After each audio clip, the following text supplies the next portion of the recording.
Assalamualaikum warahmatullahi wabarakatuh. Pada video ini, kami ingin menjelaskan tentang hidrosefalus untuk memenuhi tugas pada mata kuliah biopsikologi yang diampu oleh Bapak Imaduddin MA.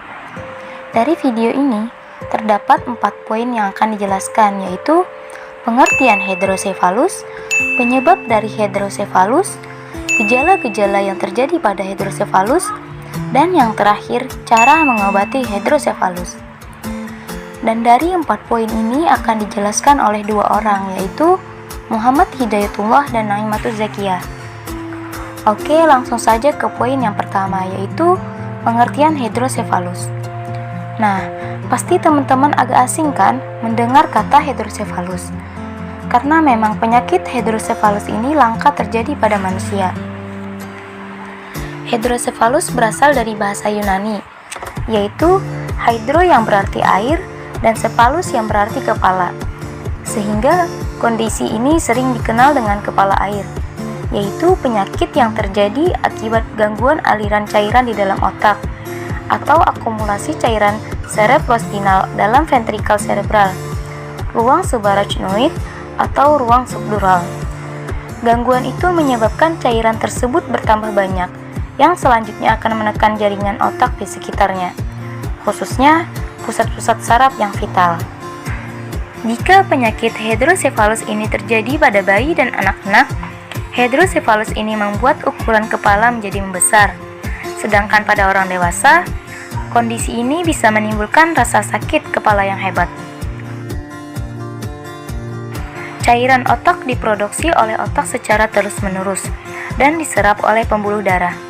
Fungsinya sangat penting, yaitu untuk melindungi otak dari cedera, menjaga tekanan pada otak, dan membuang limbah sisa metabolisme dari otak. Hidrosefalus terjadi ketika produksi dan penyerapan cairan otak tidak seimbang. Hidrosefalus dapat dialami oleh siapa saja, tetapi lebih sering dialami oleh bayi dan orang-orang yang berusia 60 tahun ke atas. Yang selanjutnya yaitu penyebab dari penyakit hidrosefalus. Hidrosefalus disebabkan oleh ketidakseimbangan antara produksi dan penyerapan cairan di dalam otak. Akibatnya, cairan di dalam otak terlalu banyak dan membuat tekanan kepala meningkat. Kondisi ini disebabkan oleh beberapa faktor, di antaranya aliran cairan otak yang tersumbat, produksi cairan otak yang lebih cepat dibanding penyerapannya, dan penyakit atau cedera pada otak yang mempengaruhi penyerapan cairan otak. Hidrosefalus bisa terjadi pada bayi ketika proses persalinan atau beberapa saat setelah dilahirkan.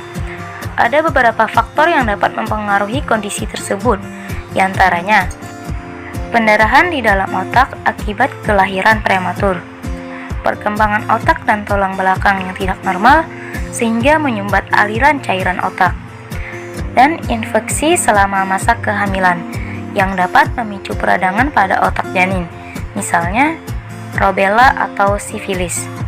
Di samping itu, terdapat beberapa faktor yang dapat meningkatkan risiko hidrosefalus pada semua usia, yaitu tumor di otak dan saraf tulang belakang, pendarahan di otak akibat cedera kepala atau stroke, infeksi pada otak dan saraf tulang belakang, misalnya meningitis, dan cedera atau benturan pada kepala yang berdampak ke otak. Selanjutnya, gejala hidrosefalus. Hidrosefalus pada bayi ditandai dengan lingkar kepala yang cepat membesar. Selain itu, akan muncul benjolan yang terasa lunak di ubun-ubun kepala. Selain perubahan ukuran kepala, gejala hidrosefalus yang dialami bayi adalah yang pertama rewel, kedua mudah mengantuk, 3 tidak mau menyusu, 4 muntah, 5 pertumbuhan terhambat, yang keenam kejang. Sedangkan pada anak-anak, dewasa, dan lansia, gejala hidrosefalus yang muncul tergantung pada usia penderita. Gejala-gejala tersebut antara lain: yang pertama sakit kepala, kedua penurunan daya ingat dan konsentrasi, 3 mual dan muntah, 4 gangguan penglihatan, 5 gangguan koordinasi tubuh, 6 gangguan keseimbangan, 7 kesulitan menahan buang air kecil, 8. Pembesaran kepala. Hidrosepalus yang tidak segera ditangani dapat menyebabkan gangguan dalam perkembangan fisik dan intelektual anak. Sedangkan pada orang dewasa, hidrosepalus yang terlambat ditangani dapat menyebabkan gejala menjadi permanen. Adapun pengobatan hidrosepalus. Hidrosepalus ditangani dengan cara operasi. Tujuannya ialah mengembalikan dan menjaga kadar cairan di dalam otak. Metode operasi yang biasanya diterapkan pada pasien hidrosepalus ialah operasi pemasangan sun. Sun ialah selang khusus yang dipakai di dalam kepala untuk mengalirkan cairan otak ke bagian lain di tubuh agar mudah terserap ke dalam aliran darah. Bagian tubuh yang dipilih untuk mengalirkan cairan otak ke rongga perut. Operasi ini juga disebut dengan nama VP Sun.